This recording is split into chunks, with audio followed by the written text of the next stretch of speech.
Alors aujourd'hui, je suis très content de vous retrouver dans Epistème pour vous parler d'un sujet qui me passionne. On va parler d'astronomie et du système solaire. Alors mettez vos combinaisons, on est parti, on va voyager dans l'espace et le temps. Et on va tout de suite commencer par vous demander si vous savez quand est né et comment notre système solaire. Absolument pas. Non. Non, aucune idée. Ça commence très bien. Mouvement de planète, de cosmos qui s'est formé, mais je ne suis pas très spécialisée là-dedans. Le Big Bang. C'est tout ce que j'en sais. Non, franchement non. Bon, non plus. Aucune idée.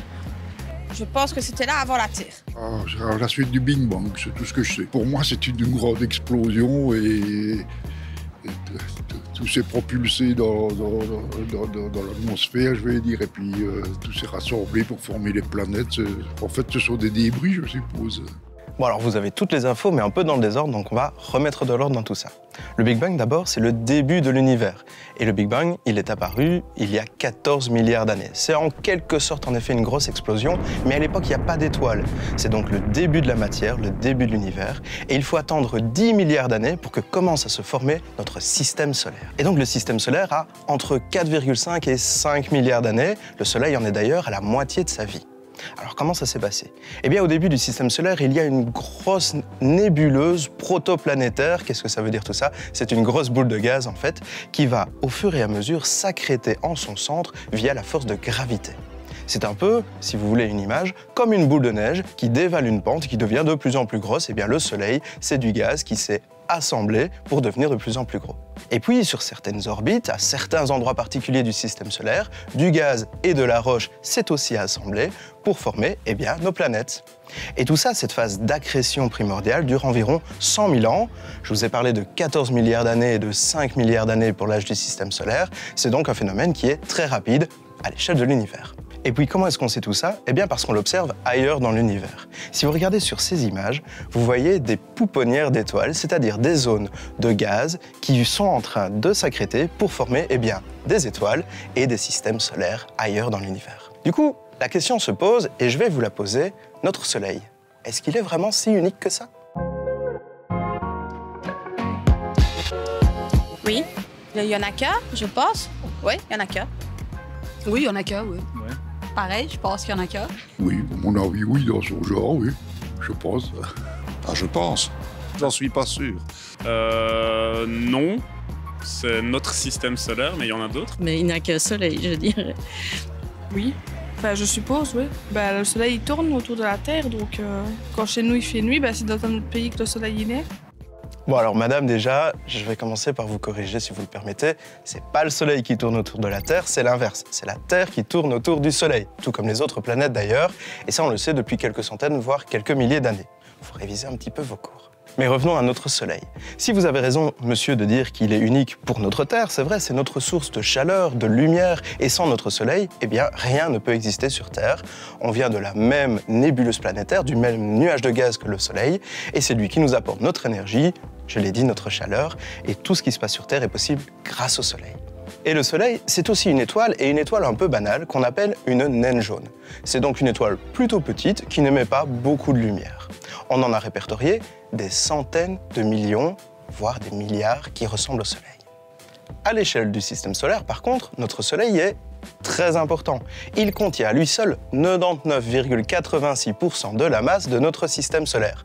Sa masse, c'est un 2 suivi de 30 kg, un chiffre, évidemment astronomique. Et puis le Soleil, c'est aussi notre réacteur nucléaire préféré. Eh bien oui, au cœur du Soleil, il y a des réactions qu'on appelle des réactions de fusion nucléaire. Ce qui se passe en fait, c'est quand deux atomes d'hydrogène se rencontrent au cœur du Soleil, ils peuvent donc fusionner pour former de l'hélium.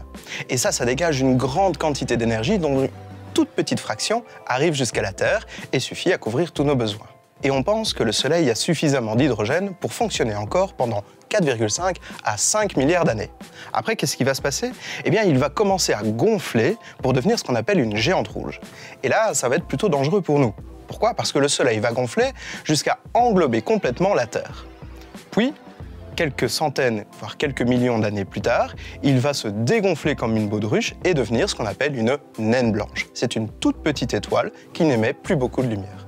Mais je vous ai dit, on a encore le temps, il nous reste 5 milliards d'années avant que ça arrive. Alors vous aurez compris que le Soleil n'est donc pas une boule de feu, c'est un nuage de gaz, mais il y fait quand même très chaud.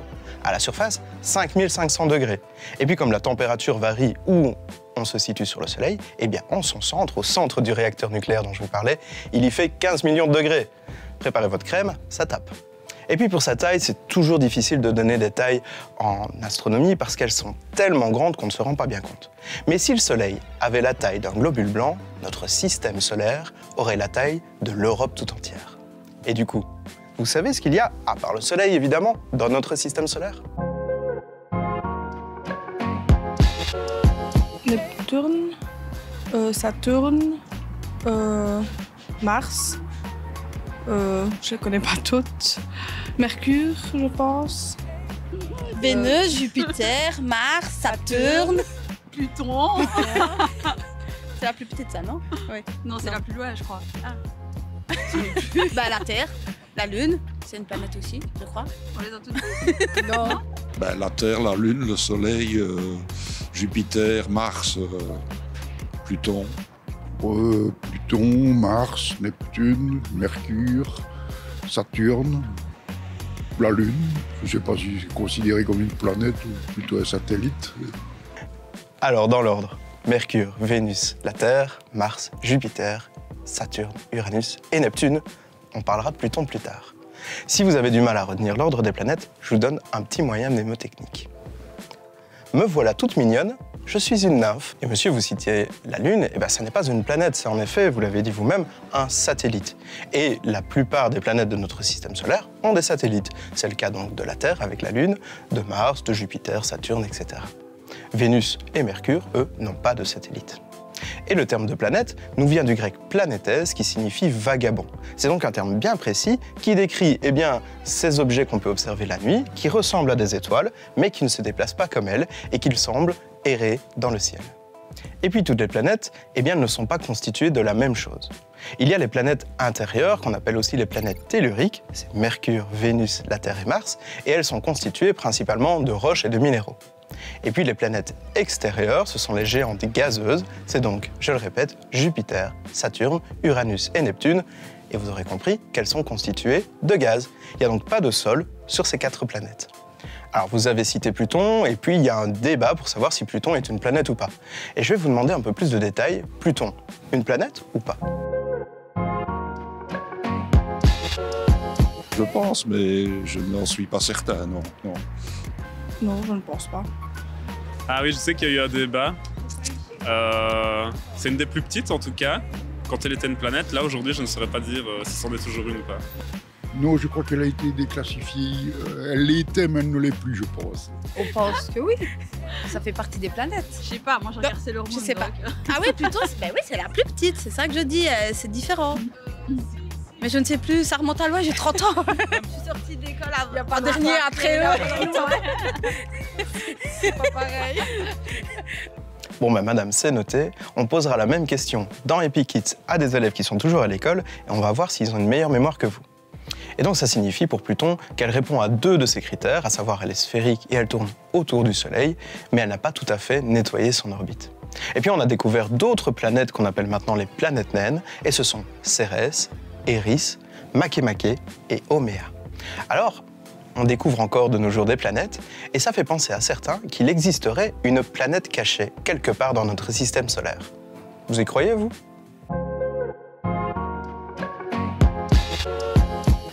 Oh, c'est possible. Oui, vu l'immensité de l'univers, c'est même pratiquement certain. Probablement, je dirais. Mais voilà. Oh, il pourrait toujours en avoir des cachés, mais où exactement, ça on saurait pas dire.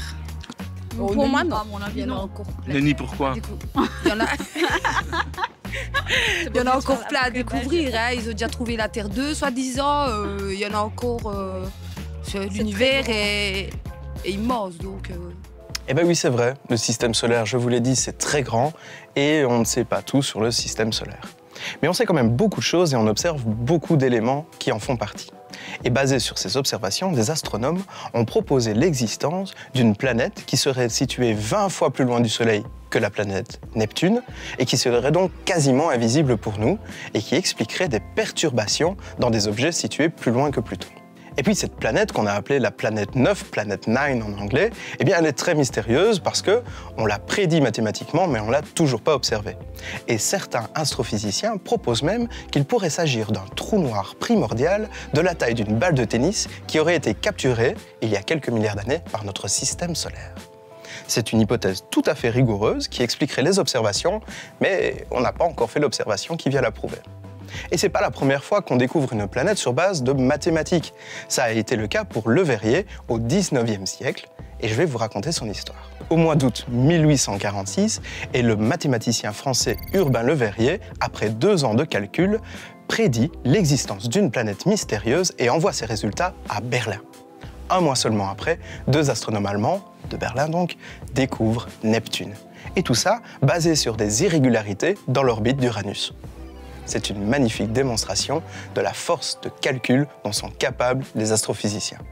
Alors on va revenir plus près de nous, on va aller sur la Lune, mais elle vient d'où elle, la Lune? Aucune idée. Bah, ça, je crois que c'était un cratère. Ça fait trop longtemps Enfin, que je me je souviens ne sais plus. Un météo, non. Je sais plus, ouais, ça fait trop longtemps. Ouais, et moi, encore plus longtemps. Non, franchement, non, je ne saurais pas vous dire. Eh bien non.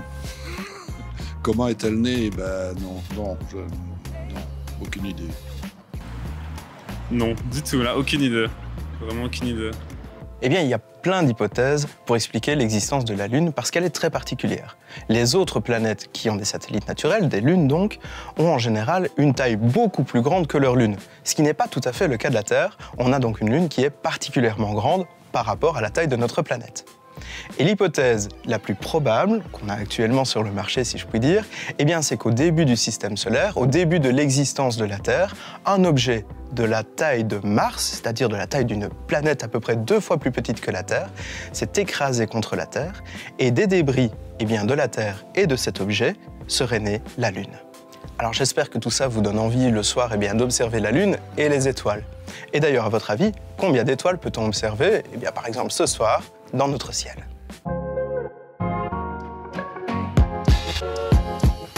Oh, 10 milliards, mais bon, le nombre exact, alors on va dire 4000 milliards, allez.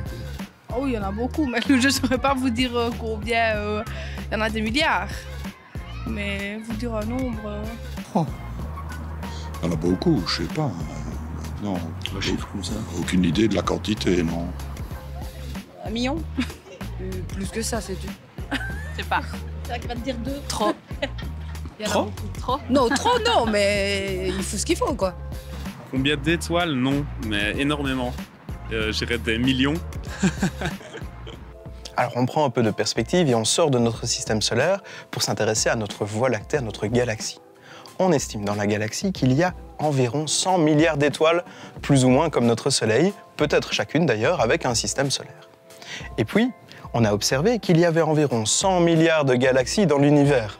Et si vous faites le calcul, ça nous fait donc un nombre faramineux, ce nombre-là d'étoiles qu'on peut potentiellement observer. Mais en Belgique, eh bien, nous avons les fameux nuages belges, notre météo, et puis la pollution lumineuse, c'est l'éclairage des villes principalement, qui nous empêche de voir toutes ces étoiles. Et on estime donc qu'on peut voir environ, par une belle nuit d'été par exemple, 1 millier d'étoiles seulement. Et puis j'aime tant le sujet, j'aime tant notre système solaire que j'ai pas envie de vous laisser partir sans vous donner encore quelques petits nuggets, quelques petites informations comme ça. C'est gratuit, c'est pour vous. La première, c'est le rôle primordial qu'a Jupiter dans notre système solaire et particulièrement pour nous sur Terre. Eh bien Jupiter, c'est un peu l'éboueur de l'espace, pas très glorieux comme terme, mais peu importe, Jupiter nous permet d'être à l'abri de la plupart des astéroïdes qui autrement percuteraient la Terre, mais sont attirés par son immense gravité. Et puis sur une des lunes de Jupiter, qu'on appelle Europe, il y a peut-être un océan sous une couche de glace qui pourrait potentiellement abriter la vie. On passe sur Saturne, le fameux seigneur des anneaux, qui a les plus beaux anneaux de notre système solaire, mais vous ne savez peut-être pas que toutes les planètes gazeuses, en fait des planètes géantes, ont aussi un système d'anneaux. Simplement, il est plus petit et donc on a plus de mal à le voir. Et puis si je vous avais demandé quelle est la planète la plus chaude du système solaire, vous m'auriez peut-être répondu Mercure, car c'est la planète la plus proche du Soleil. Mais pas du tout, en fait c'est Vénus. Ce qui se passe sur Vénus, c'est qu'elle a une atmosphère très dense, 100 fois plus dense que l'atmosphère terrestre, qui lui permet, grâce à l'effet de serre, de garder la chaleur que lui renvoie le Soleil. Et il fait donc à la surface de Vénus 450 degrés Celsius. 450 degrés, c'est suffisant pour faire fondre du plomb.